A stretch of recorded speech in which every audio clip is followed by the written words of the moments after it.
Norma Kamali presents Hey Baby on SiriusXM Stars 107. I'm thrilled to interview Joan Jett. I met Joan Jett a long time ago when she was just starting. I Love Rock and Roll had not yet been released. I was asked to meet with her and talk about doing some fun clothes, and we did. And I just thought from the minute I met her that she was so unique and so strong and so individual that there was no one else that could be Joan Jett. Talk about authentic, real. She's not a copy of anyone else. She's a pioneer, part of a female band, being part of a world that's mostly men and run by men, and being as bold and brave and strong as a guy on stage and still be very sexy and radically feminine. I just fell in love. I thought she was awesome from the beginning. Her music lives on and on. Whenever my staff have a karaoke party, you can be sure Joan Jett is always going to be a part of that. So her career is just moving on and on and on. The film was fantastic for her. I thought it was great. And hearing Joan Jett talk about empowerment and objectification, you can't get better than that. Here you go. You must listen. Joan Jett. How did we first get together? I was trying to think of when our first meeting was. It had to be maybe in 82 or 83, sometime around then. Yeah. And I'm not sure if it was Merrill Kenny or if Joyce Bogart. Yeah, Joyce Bogart. That's right, Joyce. Yeah. Who worked with Neil Bogart, who was my label, Boardwalk Records, which was the label that I Love Rock and Roll was on. Right. Unfortunately, Neil passed away literally days before I Love Rock and Roll hit number one. That's right. And, That's right. I remember that. But he was a guy that really believed in me, and Joyce did, and she bought me the jacket that's on the I Love Rock and Roll cover, that pink jacket. Right. So I felt I should wear it. Yeah. And so I'm sure somehow I came to you through her, said you should meet up with Norma. Right. Maybe she can help you with some, get you out of the gutter, girl, that kind of vibe. No, people want me to be myself, but to dress maybe not in such a do-it-yourself kind of way. I was up for it, so. Well, but, if you think about it now, the stereotypical fashion magazine version of a rock and roll chick is you. I mean, it always goes back to you. No, and I've been doing this since the 60s. I've dressed a lot of people. I know all the people they're talking about. It's you, ultimately, that everybody is mimicking, and you know it. I'm sure you see it yourself. It's one of those hard things you can't go, well, yeah. Well, but it's a great compliment. By, say, makeup artists or people that work on various artistic projects that, they'll tell me they told me to get, I want the Joan Jett look. Yeah. Whether it was makeup, whether it was the clothes and just the hair or just the vibe. It was different each time, but I know that it's been used as sort of a thing. And that's like, it's hard to fathom that. Well, it's hard for me to fathom that I would be used like that. It's so much what you kind of put together and accumulated that would be your identity. And I remember the first time I met you, you're this tiny little person, but you appear to be mammoth, like this big, force. And here's this little tiny thing. And I thought, where are these girls' hips? She has no hips. She's so little, so small, which is also part of what that, that feeling and that look was. But I remember thinking, first off, that you reminded me of Elvis, kind of, like a female Elvis. But you at that time, right, you had that look, and it was very cool because then you personalized it so much that you made it cooler. And that it was on a woman was even cooler than that. So when you see little girls dress up, they just put on everything in their closet that they love at once. I mean, that's it. And that's personal style. I mean, then you know it's the purest.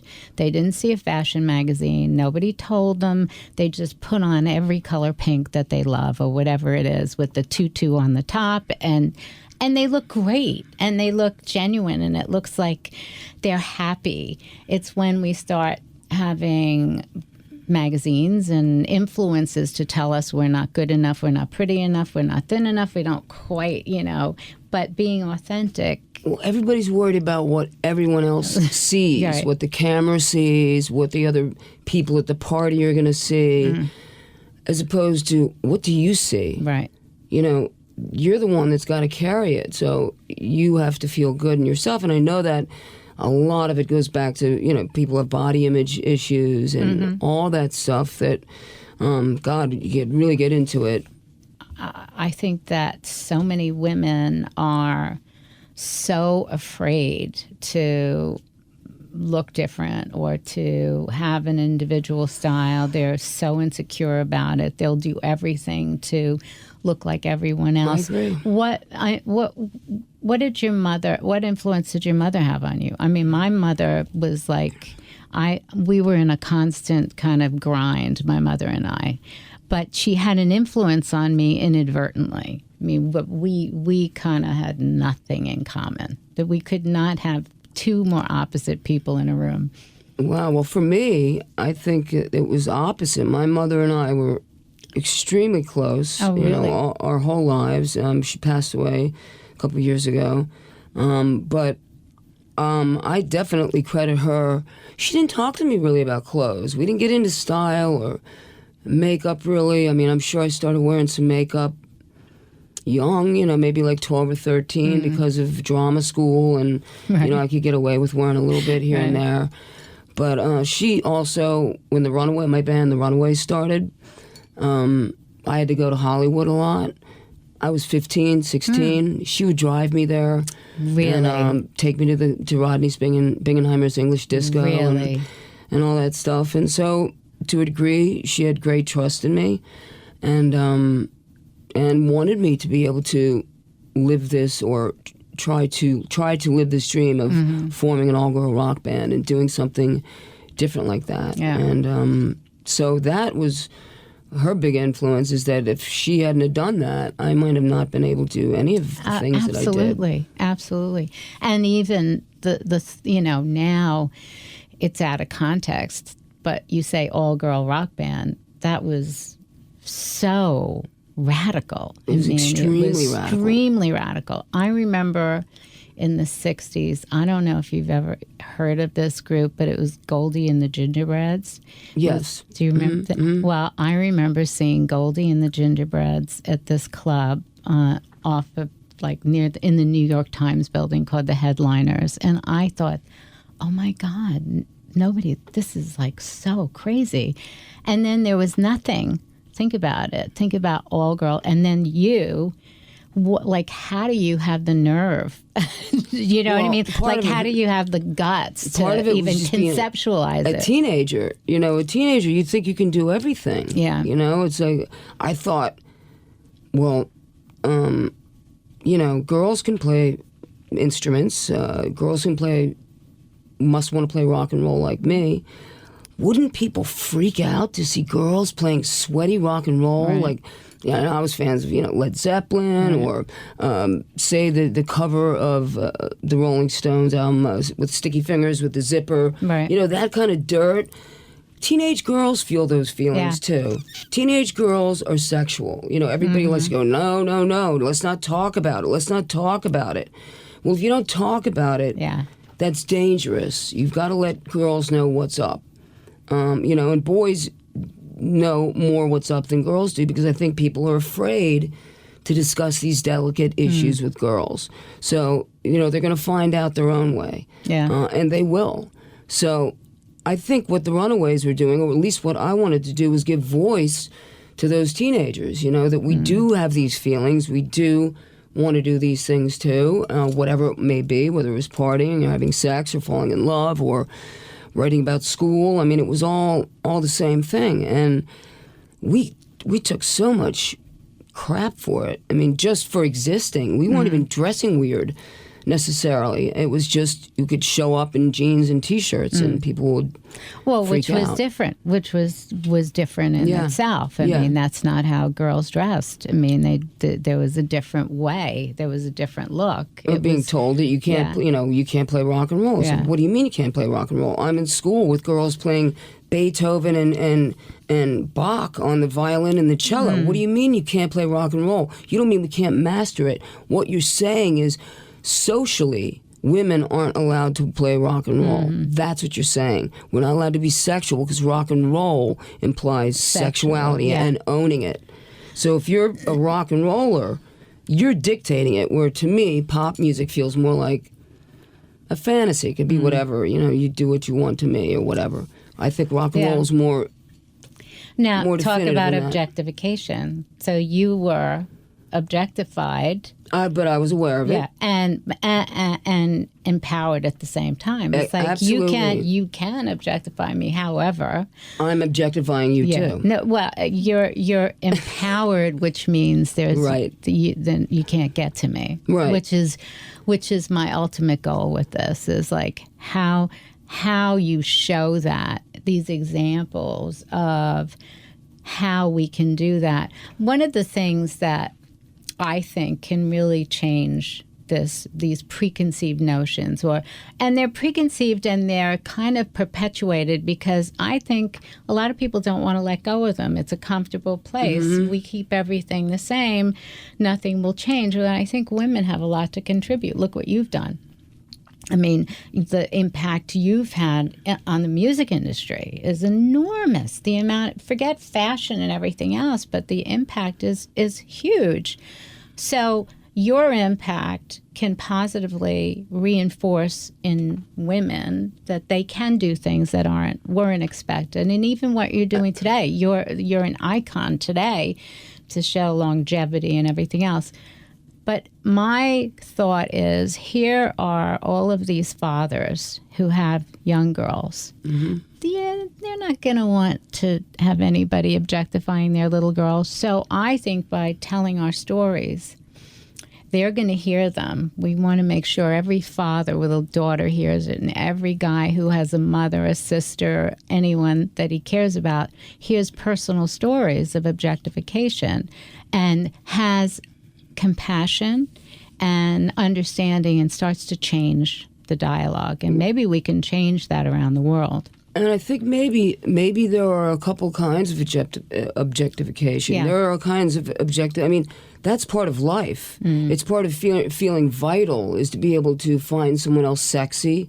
But there's a way to do that, to be respectful, to not even let them know it, that you're looking at them and find them attractive. And then there's people that are very crass and objectify women in a very crass way, and that's done on purpose. Yeah. And I think, but I think to find humanity sexy is part of why we are who we are. It's why we have sex organs. I mean, so I think a healthy objectification is exactly that. It's healthy. So what was your life then like? I mean, here it is, the 70s. You're in context in this world, right? What are you thinking about in the 70s as a woman? And pre Runaways, or I mean, I was like a little kid then. So, but what was your life like? I don't really think I thought about being a woman so much. I was totally about the band, and my own image. And I think, and here's where we can talk about how you break things down about the objectification and knowing that. I think my whole look is somewhat of a mask, somewhat of a protection to say, be careful. Because I will bite, and it's like, but I'm not mean, and I'm down to earth, and I like to talk to people and stuff, but just don't go there, because then I will fight back. Like, don't ask me when you play guitar, does your skin feel like a man's skin or a woman's skin? Oh my God! I'm like, what? No, yeah. So and like this is like 10 years ago. Oh my God! I couldn't do the interview. What did you like? I yelled at I said, "What do you mean?" I said, "What does that mean? I'm not a man, so I don't know what a man's skin feels like." But like that kind of stuff will always happen. And plus, I'm sure there's occasionally they'll have people that just want to get you. They'll go in there, they don't like you, that whatever, they've got ulterior motives. Or they have their own agenda to become famous for getting you to say something. Right. So, I mean, you just have to, really be true to yourself. And I mean, it really goes back all the way to that bedroom when you're getting dressed and feeling good about what you're going to put on, and you don't have to copy what people are doing in magazines. And in fact, that's kind of boring. Yeah. Do something else. Be outside of the box. If people say something to you, look at that as a sign I'm doing something right as opposed to something wrong. So, you're talking about everybody has stories. And so in your music, you're in the words, in the stories you tell. What do you think the thread is in your, there's a thread in my work that people can identify me through what I do. What's the thread? What's the message in all of your music or in a good part of it? What's the story you tell about Joan Jett or your view of life? I would hope that it's to be yourself, or that I'm being myself. And, that's kind of a lame answer on one level because it seems so obvious and almost, but it's one of the harder things to do, especially in show biz, because you arrive as a unmolded thing and everybody starts to try to mold. Talk this way, do that, do-da-da-da. And some things organically might work with you and others don't, but some people will fall into just being pushed along. And it's not that they're weak or anything, it's just that you're in an unknown kind of situation. You don't really quite know what to do, and you need a while to get your footing to be able to either say, no, I'm not going to do that, that's not right for me, or, okay, I'll go along. And I think that's where people get lost, is they have to really check themselves. And that's in everything, whether you're in showbiz, whether you're, a girl trying to be a nuclear physicist, or some other, any role that you're in. Yeah. I mean, I think it really applies across the board, because those glass ceilings are really everywhere, not just, in our worlds. Yeah. So if your music is really to say, be yourself, be who you are, I think that's the perfect ending to this interview, because that's really what it's about, image. I think my favorite part about the Joan Jett interview, believe it or not, was that her mom drove her to the gigs, to her early gigs. And you just don't think of Joan Jett needing her mom to drive her, but she was that young, and her mom was such a great support system. So she wasn't a rebellious daughter who ran away from home. She was, loved her mother dearly, and I thought that was so poignant and such a strong love bond between mother-daughter.